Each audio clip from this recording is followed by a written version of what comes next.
하늘을 날던 경비행기 한 대가 고장이 나서 비상 상황이 발생하게 되었습니다. 그런데 그 경비행기에는 모두 5명이 타고 있었습니다. 조종사가 타고 있었고요, 기업을 경영하는 기업 총수 1명이 타고 있었고요, 그 다음에 법조인인 판사 1명이 타고 있었고요, 그 다음에 청소년 학생이 1명 타고 있었고, 5번째는 목사님이 1분 타고 있었어요. 비상 상황이기 때문에 낙하산을 타고 내려야 되는데 낙하산이 4개밖에 없는 거예요. 그러니까 조종사가 나는 앞으로 항공업계를 위해서 해야 할 일이 너무 많아. 그러면서 조종사가 낙하산을 하나 안고 뛰어내렸어요. 2번째는 기업 총수가 나는 기업의 경영을 위해서 해야 할 일이 너무 많기 때문에 하고 낙하산 하나를 들고 뛰어내렸어요. 3번째 판사님께서 나는 정의사회 구현을 위해서 해야 할 일이 많아. 그 낙하산 하나를 안고 뛰어내렸어요. 낙하산이 하나밖에 없는 거예요. 사람은 2명 남았어요. 목사님이 차마 먼저 뛰어내릴 수가 없어서 학생 보고, 학생 자네는 아직도 인생을 길게 살아야 되니 자네가 먼저 낙하산을 들고 뛰어내리게 그랬더니 학생이 하는 말이, 목사님 낙하산이 2개 있습니다. 아니 3명이 하나씩 들고 뛰어내렸는데 낙하산이 왜 2개가 남았냐 그랬더니 조금 전에 정의사회 구현을 외치고 뛰어내린 판사님이 내 책가방을 들고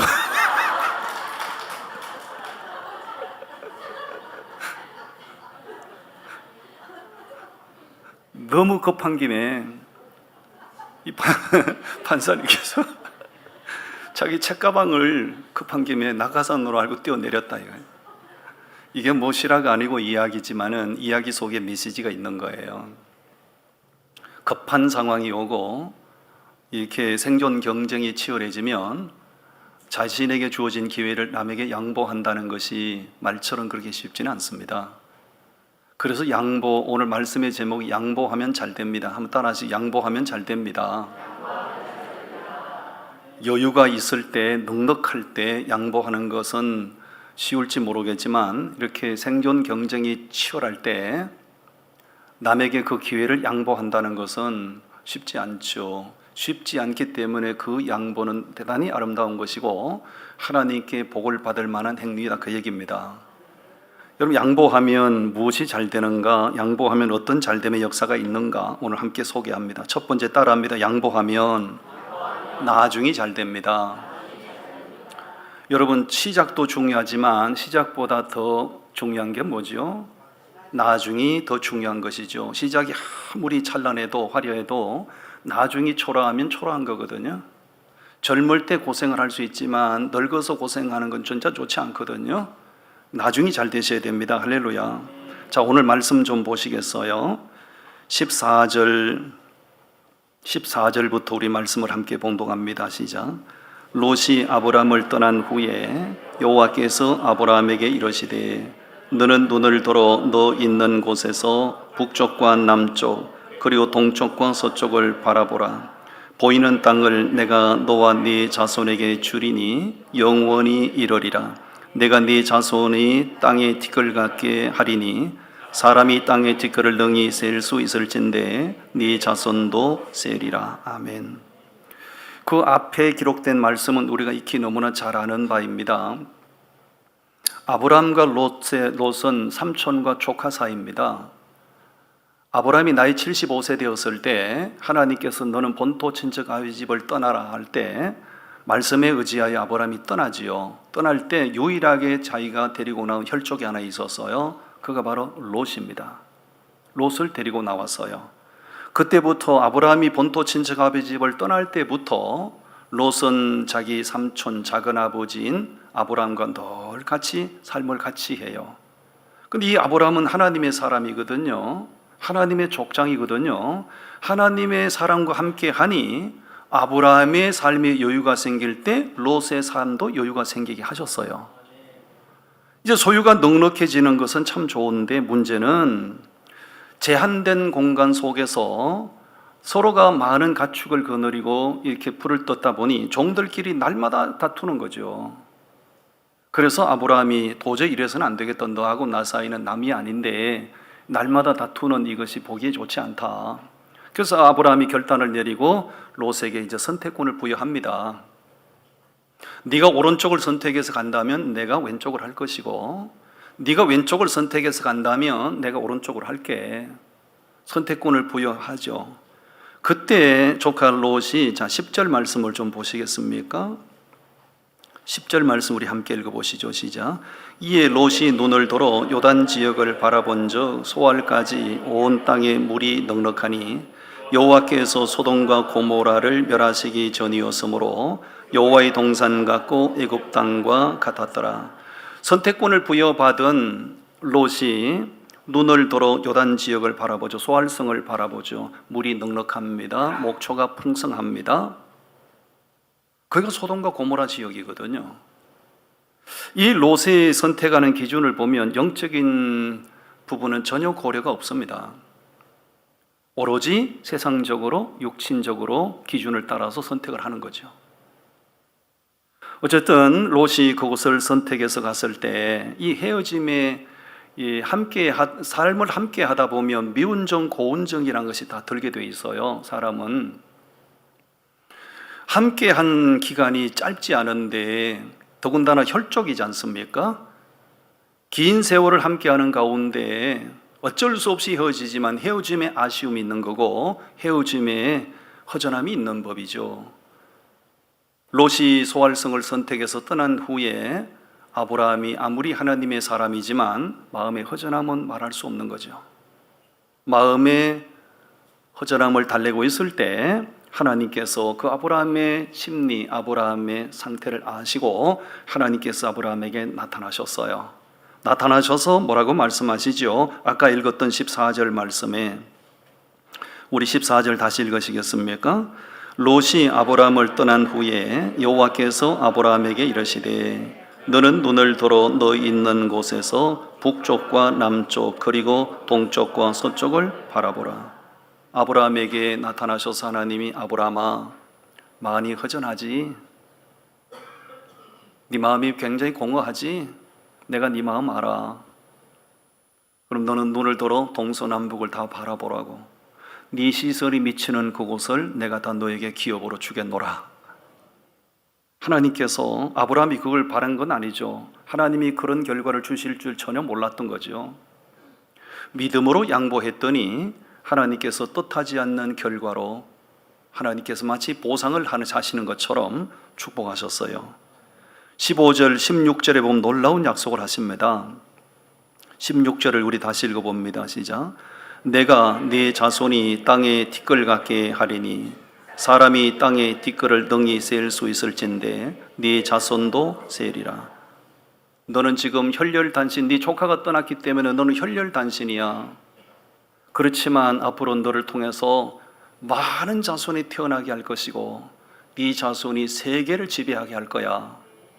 하나님께서 아브라함에게 뜻하지 않는 결과로 축복하신 거죠.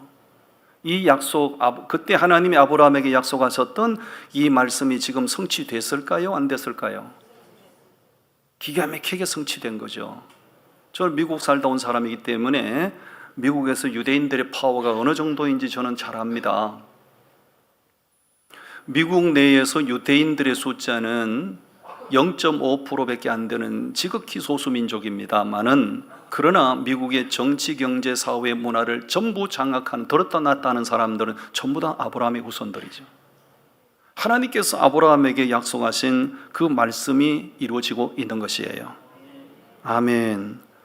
아브라함의 입장에서 볼 때 롯의 처신이 굉장히 괘씸할 수 있죠. 네가 누구 때문에 지금까지 살았는데, 네가 누구 때문에 지금까지 소유가 넉넉해졌는데, 네가 감히 그럴 수 있어? 뭐 이런 생각이 들 수 있겠죠. 그렇지만 아브라함은 하나님의 사람으로서 모든 우선권을 롯에게 양보했더니 하나님께서 뜻하지 않는 결과로 축복하신 줄로 믿습니다. 그 이후의 결과는 어떻게 됐을까요? 소알성을 선택해서 갔던 롯은 어떻게 됐을까요? 거기가 소돔과 고모라성 심판받기 전이었기 때문에 모든 것이 찬란해 보였지만 그곳을 선택해서 갔던 롯은 망한 자가 됐고요. 모든 선택권을 부여했던 자기 조카 롯에게 모든 것을 양보했던 아브라함은 세계를 지배하는 사람이 된 거고요. 할렐루야. 여러분, 우리가 남에게 양보한다는 건 내게 주어진 기회, 내게 주어진 어떤 그 기득권을 남에게 양보한다는 것은 결코 쉽지 않습니다. 그렇지만 양보하는 것은 마치 씨앗을 심는 것 같아요. 따라합니다. 심으면 거둡니다. 심지 않고도 거두려고 하는 사람은 그건 있을 수 없는 거고요. 하나님께서 만고불변의 법칙처럼 정해놓은 게 있어요. 사람이 무엇으로 심든지 심은 대로 거둔다. 행한 대로 갚으신다. 할렐루야. 아브라함이 저절로 운이 좋아서 족장이 됐나요? 아브라함이 재수가 좋아서 세계를 통치하는 사람이 됐나요? 그거 아니죠. 자신에게 그 절박한 상황 속에서 자신에게 주어진 기회를 아무 조건 없이 양보했더니 하나님께서 그의 믿음을 보시고 그의 생애를 축복하신 줄로 믿습니다. 시작보다 끝이 좋아야 하고 지금보다는 나중이 좋아야 됩니다.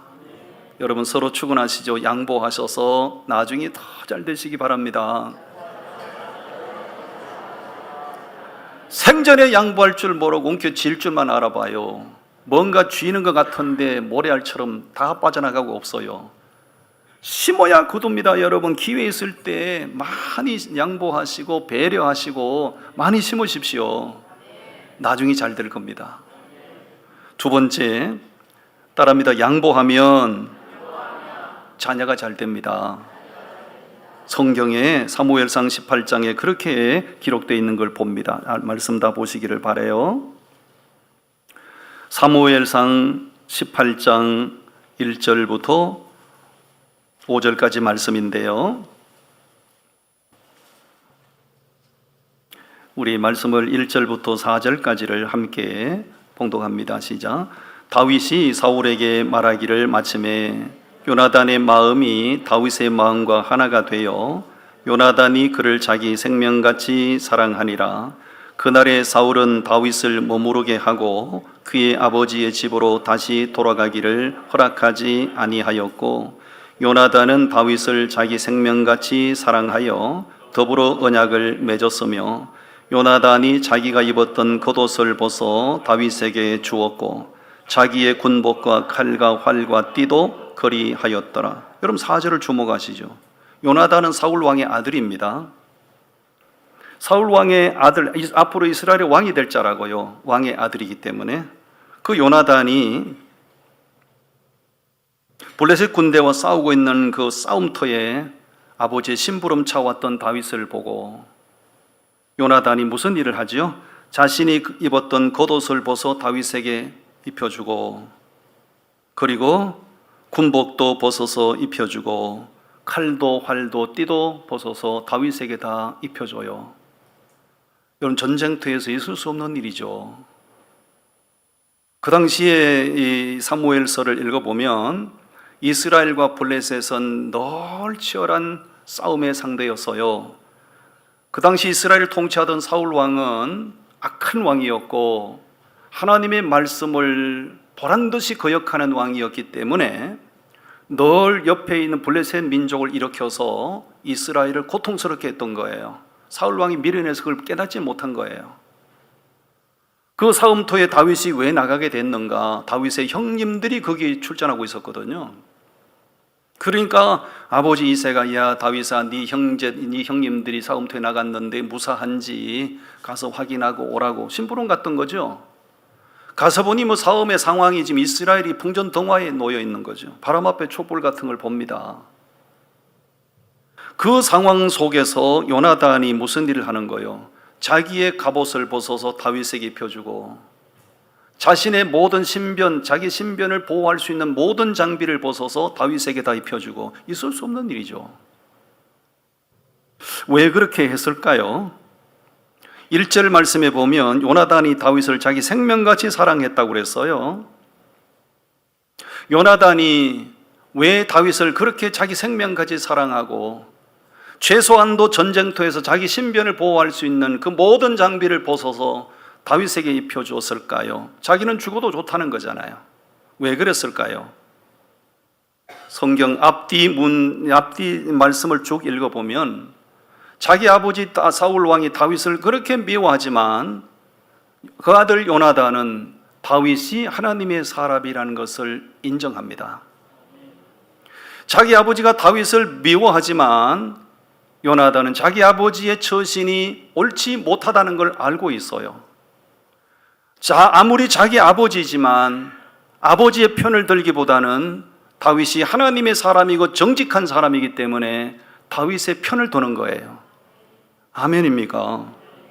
그렇게 해서 자기의 모든 신변을 보호할 수 있는 것을 다 벗어서 다윗에게 입혀주죠. 정말 놀라운 감동적인 장면이에요. 더 우리의 이 요나단의 이런 모습이 우리의 마음을 감동시키는 이유는 어떤 대가를 바라고 한 게 아니거든요. 어떤 조건부적으로 한 행동이 아니거든요. 그냥 너는 하나님의 사람이야. 우리는 죽어도 너는 살아야 돼. 그가 하나님의 사람이기 때문에 그를 자기 목숨같이 사랑해서 그렇게 행동했던 것이에요. 그런 요나단의 행동이 너무 감동적인 거예요. 그 모습을 하나님께서 고스란히 다 보셨겠죠? 요나단의 그런 쉽지 않은 그런 행동을 현장에 있던 사람들도 봤겠지만 우리의 심장과 배부를 살피시는 하나님이 다 보셨겠죠. 많은 세월이 흘러서요, 사울왕 시대가 저물어서요, 사울왕과 그 아들 요나단은 길보아 전투에서 블레셋 사람들에게 활에 맞아 죽어요. 세월이 흘러서 다윗이 왕권을 장악을 합니다. 다윗이 이스라엘의 통치자가 됐다고요? 통치자가 됐을 때 다윗이 결정적인 일을 합니다. 신하들에게 명을 내려 천국의 수소문에서 요나단의 피부치가 혹시 하나라도 살아있는가 확인하라. 신하들이 전국의 이스라엘을 쏴사지 수소문해 봤더니 사울왕의 집안이 몰락을 했고 다 무너졌는데 유일하게 사울왕의 손자 요나단의 아들 하나가 살아있다는 걸 알게 되죠. 그의 이름이 머비보셋입니다.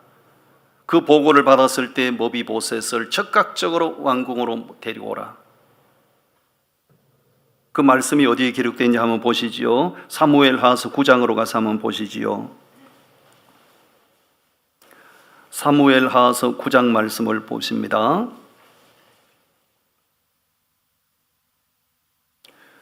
사무엘하서 9장 5절부터 8절까지 말씀을 함께 봉독합니다. 5절 시작.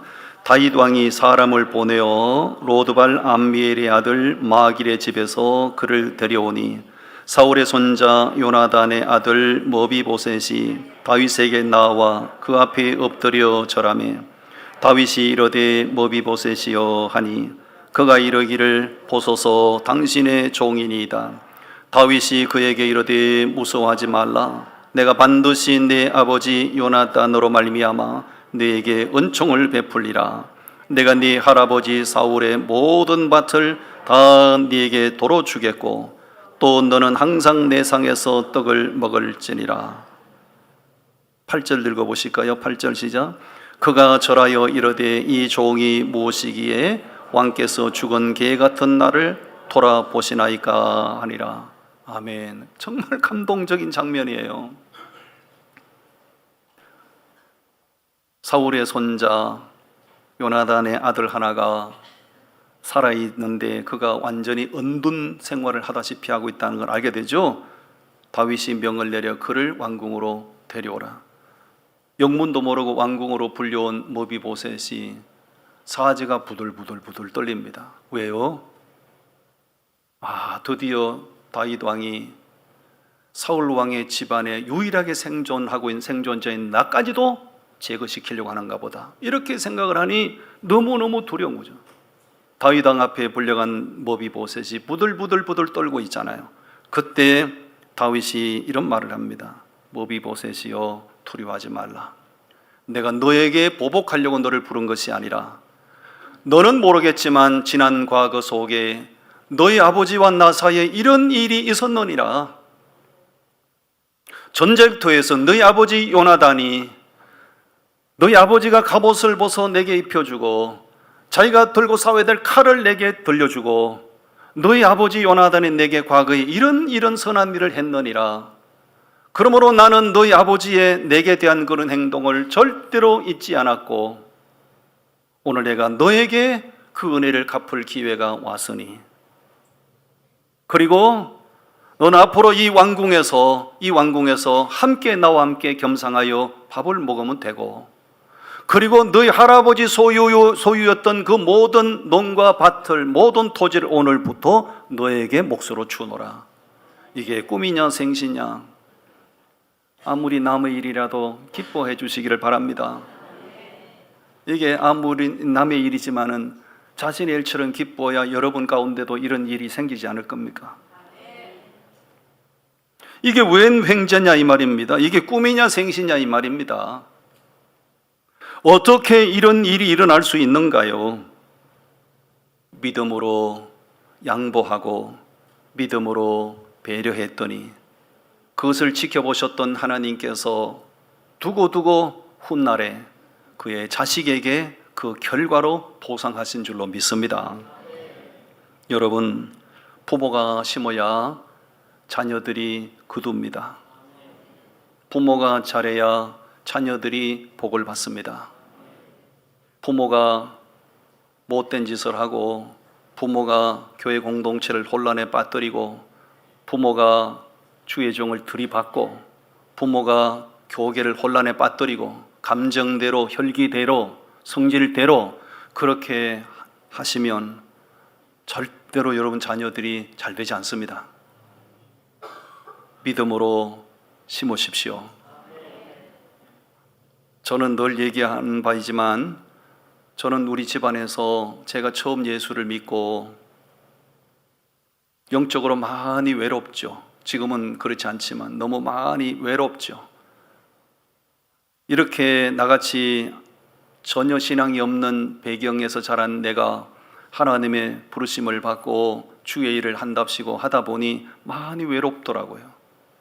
만약에 우리 할아버지 다 지나간 쓸데없는 생각이지만 우리 할아버지부터 우리 어머니 아버지 때로부터 하나님을 잘 믿으시고 기회 있는 대로 많이 봉사도 하시고 섬김의 삶을 사셨더라면 얼마나 좋았겠나. 그렇지만 그 다 지나간 과거고 쓸데없는 일이죠. 전혀 믿음으로 살지 않으신 부모님을 원망한들 그건 자식의 도리가 아닌 거죠. 그래서 저는 오기를 품습니다. 내가 개척신앙이기 때문에 나로부터 우리 집안의 신앙생활이 이제 시작이 됐기 때문에 죽기 살기로 기회 있는 대로 심는다. 아멘 하이소. 기회 있는 대로 그 기회를 절대로 놓치지 않는다. 하나님께서 기회를 주시는 대로 심고 기회를 안 주시면 기회 만들어서 심고 왜? 저는 믿는 바가 있습니다. 부모가 그렇게 심으면 자녀가 복을 거둡니다. 양보하십시오. 양보하시고 많이 배려하시고 많이 심으십시오. 그러면 절대 헛되지 않고 여러분 자녀들이 잘 될 겁니다. 아멘. 또 한 가지를 소개합니다. 따라합니다. 양보하면 높임을 받으실 겁니다. 누가복음 14장에서 말씀을 보시겠습니다. 누가복음 14장 7절부터 11절까지 말씀인데요. 7절부터 9절까지만 우리 함께 봉독하시겠습니다. 시작. 청함을 받은 사람들이 높은 자리 택함을 보시고 그들에게 비유로 말씀하여 이르시되 네가 누구에게나 혼인잔치에 청함을 받았을 때에 높은 자리에 앉지 말라. 그렇지 않으면 너보다 더 높은 사람이 청함을 받은 경우에 너와 그를 청한 자가 와서 너더러 이 사람에게 자리를 내주라 하리니 그때에 네가 부끄러워 끝자리로 가게 되리라. 아멘. 어떤 자리에 초청을 받고 가든지 간에 항상 끝자리에 앉도록 해라, 그 얘기잖아요. 이거는 그 당시에 예수님을 대적하던 대제사장들과 서기관들과 바리새인들 들으라고 하신 말씀이죠. 왜냐하면 그 당시에 그 사람들은 어떤 자리에 가든지 항상 높은 자리에 앉는 것이 습관되어 있었고, 당연히 높은 자리는 자기들이 앉아야 될 자리로 여기고 그렇게 행동했던 거예요. 그런 그 사람들의 그런 처신이 옳지 못하기 때문에 그들 들으라고 하신 말씀인 거죠. 어디 가든지 높은 자리 차지하지 말고 끝자리에 앉는 훈련을 해라. 그럴 때 아이고 왜 이 말석에 앉으셨어요? 저 상석으로 가시죠. 이렇게 올라가야 아름답다 그 얘기입니다. 그런데 그게 아니고 당연히 상석이 자기 자리인 줄 앉아 있는데 가만 둘러보니 자기보다도 높은 사람이 왔네. 종들이 와서 어째 여기 앉았어요? 저분이 앉아야 되는데요. 그러면 쪽팔리는 거죠. 부끄러운 거죠. 예수 믿는 사람들은 높은 자리에 앉는 거 그거 좋아하면 안 됩니다. 항상 양보하시고 항상 끝자리를 찾아 앉는 훈련을 하셔야 됩니다. 교만한 사람은 자기를 과시하려고 하는 경향이 다분합니다. 자기를 드러내고 자기의 존재를 과시하려고 하는 경향이 다분하지요. 인정받으려고 하고요. 그러나 겸손한 사람은 언제나 양보하려고 하는 겁니다. 양보하는 사람을 보고 무시하는 사람은 없어요. 양보하는 사람이 다 귀하게 보이는 거예요. 여러분, 저는 지난 주간에요 한 권의 책을 읽으면서 가슴에 눈물이 끝없이 흐르는 체험을 했어요. 그 책을 소개할 텐데 여러분들이 꼭 좀 읽으시길 바라요. 이게 페이버란 책인데요. 페이버라는 말은 자기를 희생하여 이웃을 섬긴다 그런 얘기거든요. 미국의 하영록, 미국의 메이저 건축 설계 회사를 경영하고 있는 하영록 회장님에 관한 이야기였어요. 나는 하영록 회장님을 알고 있지만 이분의 그 감동적인 스토리를 몰랐거든요.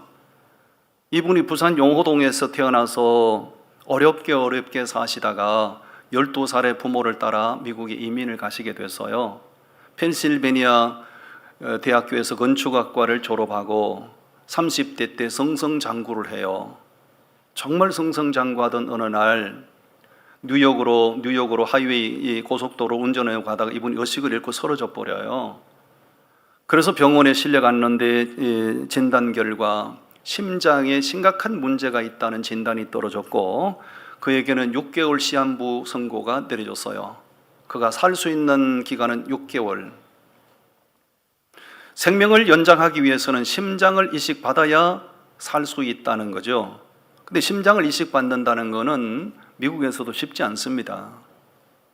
자, 6개월이 이제 살면 자기 삶은 끝나는 건데 의사가 어느 날 기쁜 소식을 전합니다.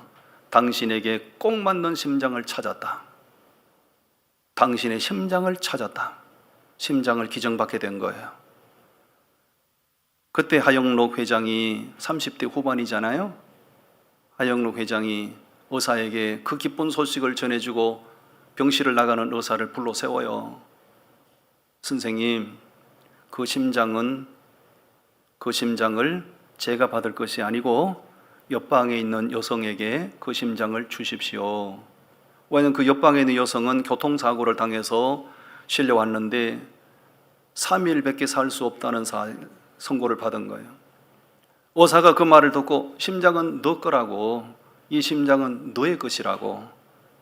그때 하영록 씨가 이렇게 얘기하죠. 예, 저도 압니다. 근데 저는 6개월을 살 수 있고 그 여성은 3일밖에 못 사는데 오늘 지나면 이틀밖에 그가 못 사는데 나보다 더 딱하잖아요.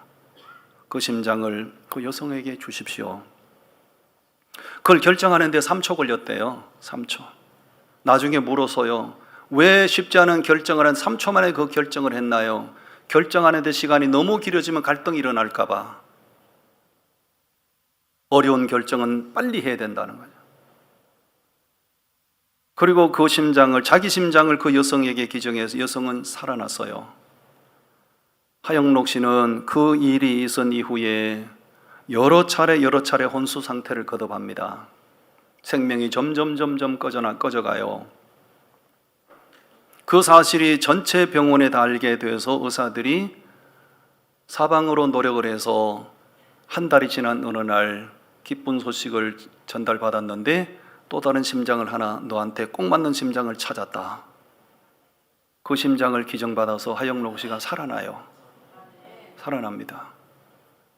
여러분, 쉽지 않은 결정이죠. 절대로 쉽지 않는 결정이죠. 그 심장을 기정하면 또 다른 누구의 심장을 기정받는다는 것은 이거는 절대 쉬운 일이 아니죠. 자기는 죽어도 좋다는 생각으로 양보한 거예요. 그랬더니 또 다른 심장을 기정받게 돼서 하영록 씨는 살아나게 됩니다. 그 이후에 그분이 경영하는 회사가 팀 하스 아닙니까? 팀 하스. 팀 하스는 오바마 대통령 때에 미국 국립건축과학원 종신이사로 그를 선임을 합니다. 하영록 씨 당시는 미국 국립건축과학위원회의 종신토록 이사로 선임합니다. 그리고 미국의 젊은이들이 가장 일하고 싶은 기업으로 선정이 됩니다. 그리고 하영록 씨는 앨리스 아일랜드 상이라는 영광스러운 상을 수상하게 됩니다. 이 앨리스 아일랜드 상은 어떤 사람이 받는 건가? 로널드 레이건이나 지미 카터나 이런 사람들이 받는 그 영광스러운 상을 수상하게 되죠. 여러분, 저는 지난 주간에 폭염 속에서 이 책을 읽으면서 그리스도인들이 어떻게 이웃을 섬겨야 되는가? 예수 믿는 사람들이 자신에게 주어진 기회를 어떻게 양보해야 하는가? 이런 부분에 대해서 너무 많은 도전을 주고 그분의 이야기를 읽으면서 내 가슴 속에 눈물이 멈추지 않는 거예요. 사랑하는 성도 여러분, 양보하면 그 양보 자체가 너무 아름다운 행위이기 때문에 하나님께서 기억하시고 반드시 하나님이 우리의 삶을 높이십니다. 할렐루야. 양보하면 높임을 받습니다. 서로 축원하세요. 양보하시면 자녀가 잘 됩니다. 양보하시면 나중이 잘 됩니다. 양보하셔서 복 받으시기 바랍니다. 할렐루야. 양보하십시오. 양보하십시오. 아멘. 밥 먹을 때도 양보하시고 뭐든지 양보하시고, 양보는 아름다운 것입니다. 양보는 헛되지 않습니다. 아멘. 기도하시겠습니다.